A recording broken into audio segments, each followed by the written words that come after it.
بچوں اللہ کہاں ہے؟ اللہ تعالیٰ ہر جگہ موجود ہے۔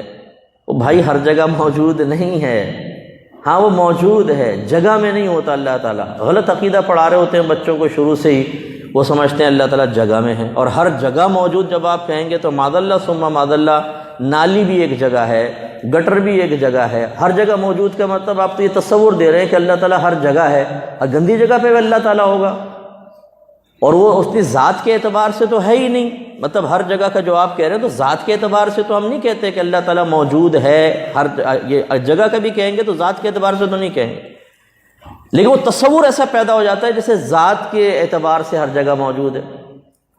اللہ تعالیٰ اپنی شان کے لائق موجود ہے لیکن جگہ سے پاک و صاف ہے، اور اپنے علم اور قدرت کے اعتبار سے پوری ایک ایک چیز کا احاطہ کیے ہوئے، علم اور قدرت کے اعتبار سے۔ علم کے اعتبار سے احاطہ مانے گھیرے ہوئے، علم کے اعتبار سے گھیرنے کا مطلب کوئی چیز اس پر کبھی بھی مخفی نہیں رہتی، اور ہمہ وقت مطلع رہتا ہے ہر چیز پر۔ اس وقت ہم سب بیٹھے ہوئے کچھ نہ کچھ سوچ رہے ہیں، کسی کا ذہن سوچ سے خالی نہیں ہو سکتا، چاہے آپ میرے بارے میں سوچ رہے ہوں، چاہے بیان کے بارے میں سوچ رہے ہوں، اور چاہے آپ دیکھ مجھے رہے ہیں لیکن اپنے کاروبار کے بارے میں سوچ رہے ہوں، لیکن سوچ چلتے رہے، اللہ تعالیٰ سب جانتا ہے۔ اور اس وقت ہم یہ مختصر سا ایک گروپ یہاں بیٹھا ہوا ہے، پوری کائنات میں اربوں خربوں مخلوق، کچھ زیر زمین ہیں، کچھ فضا میں ہیں، کچھ سمندر میں ہیں، کچھ آسمان پر ہیں،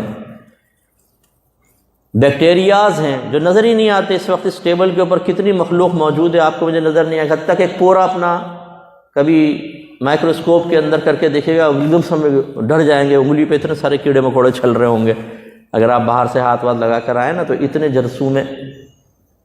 اور اللہ تعالیٰ ہر ایک کو ہمہ وقت جانتا ہے، کوئی حرکت پوشیدہ نہیں، کوئی خیال پوشیدہ نہیں، جو کر رہے ہیں سب اللہ کے علم میں ہے، اور اللہ تعالیٰ بھول سے پاک و صاف ہے۔ کمال یہ دیکھیں، جو ایک حرکت بھی اگر میں یوں کروں گا نا، یہ ریکارڈ ہے، سمجھ لیں اللہ کو معلوم ہے کبھی بھول سے پاک و صاف ہے۔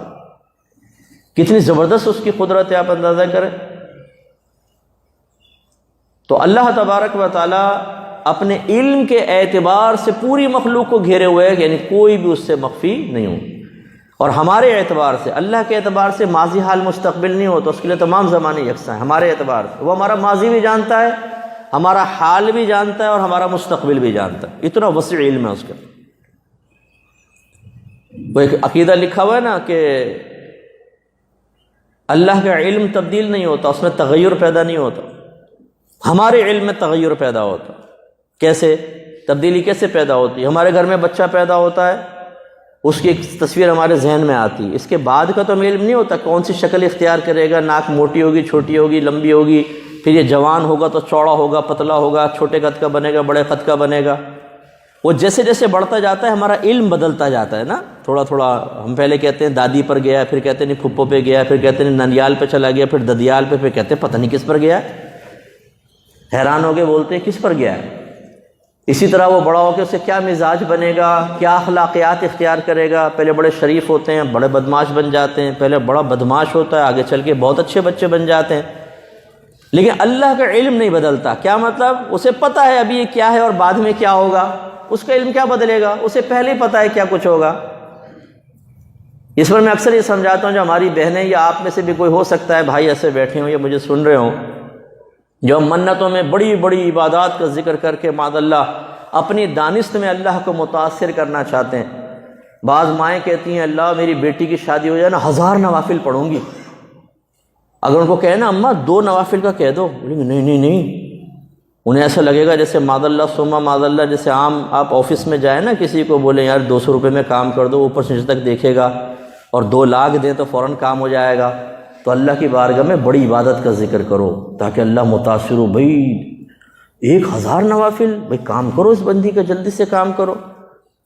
اگر یہ عقیدہ سیکھا ہوتا، اللہ کی معرفت ہوتی، تو اماں جان کو معلوم ہوتا ہے کہ آپ ابھی منہ سے نکال بھی نہیں رہی، اللہ کو پتہ ہے یہ کیا بولنے والی ہے، اور یہ بھی اللہ کو پتہ ہے کہ اس کا کام ہو جائے گا، یہ کرے گی نہیں۔ پھر مفتی صاحب کو فون کر کے کہے گی مفتی صاحب 1000 نوافل پڑھنا بڑا مشکل ہو رہا ہے، ٹانگوں میں درد ہو رہے ہیں، اب سر چکراتا ہے میرا، کوئی کفارہ ہے اس کا؟ اللہ کو سب معلوم۔ تو اللہ کا علم نہیں بدلتا، اللہ تبارک و تعالیٰ اپنے علم کے اعتبار سے مخلوق کو گھیرے ہوئے، دوسرا قدرت کے اعتبار سے گھیرے ہوئے۔